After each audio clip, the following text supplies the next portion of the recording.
అందే నమస్కారం. పెళ్ళై 48 రోజులు అవుతుంది. ఆమె పేరు విశాఖ తిక్కల్. విశాఖ అమ్మాయి పేరు. ఇతని పేరు వచ్చేసి నితిన్, డాక్టర్ నితిన్ తిక్కల్. ఈ పూణే దగ్గర, నాసిక్ దగ్గర అంబర్నాథ్ అట ఆ ఏరియాలో ఉన్నారు. అసలు కేసు ఒకసారి చెక్ చేస్తే నాకు నిజంగా బాడీ షేక్ అయింది. అడుగడుగున సీసీ కెమెరాలు ఇంట్లో తెలుసా, బాత్రూమ్ దగ్గర, బెడ్రూమ్ దగ్గర, హాలు బయట మొత్తం సీసీ కెమెరాలు. ఆమె ఇంటి చుట్టుపక్కలతో కూడా మాట్లాడకూడదు, ఇంట్లోనే ఉండాలి. ఆ ఇంట్లో కూడా ఉన్నప్పుడు దగ్గినా, తుమ్మినా, కాలెత్తినా, కాలు తీసినా, బట్టలు వేసుకున్నా, బట్టలు తీసినా ప్రతిదీ కూడా ఆ భర్తకి ఫోన్లో కనపడాలి. మళ్ళీ వాడి డాక్టరు, వాడికి ఏం పిచ్చి నాకు అర్థం కావట్లేదు.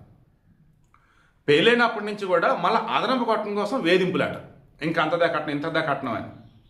అండ్ అడుగడుగునా కూడా అనుమానం, చుట్టుపక్కలతో మాట్లాడొద్దు, ఇంట్లో ఒక జీవోత్సవంలాగా ఉండాలి. ఇక ఈ బాధ అంతా వాళ్ళ అమ్మ నాన్నకి చెప్పిందట. నా వల్ల కాదు, నువ్వు ఉండలేకపోతున్నాను, నరకంలాగా ఉంది, అసలు పేరుగా బతుకున్నాను కానీ శవంలాగా ఉన్నాను, నా వల్ల అవ్వట్లేదు అన్నట్టు. సరేనమ్మ 2 రోజుల్లో వస్తున్నాము అని అన్నట్టు. ఈలోపు మళ్ళీ ఇంటి పక్కన వాళ్ళతో మాట్లాడితే నార్మల్గా ఎవరైనా పక్కన వాళ్ళు ఏదైనా అడిగితే చెప్తారు కదండి, ఎందుకు మాట్లాడు అంటూ ఘోరం కొట్టాడట. ఇక పాపం తట్టుకోలేక వాడు బయటికి వెళ్ళగానే, ఆసుపత్రికి వెళ్ళగానే ఊరేసుకొని చనిపోయాను. ఇక చనిపోయిన తర్వాత అమ్మ నాన్న కంప్లైంట్ ఇస్తా, అమ్మ నాన్న కబురు పెడతారు కదా, వాళ్ళు వచ్చారు, మొత్తం చూశారు, పోలీసులకి చెప్పారు, మొత్తం చేసి మొత్తం సీసీ కెమెరాలు, ఎక్కడెక్కడ మొత్తం సీసీ కెమెరాలు. వాడిని అరెస్ట్ చేసి ముందు లోపలేశారు.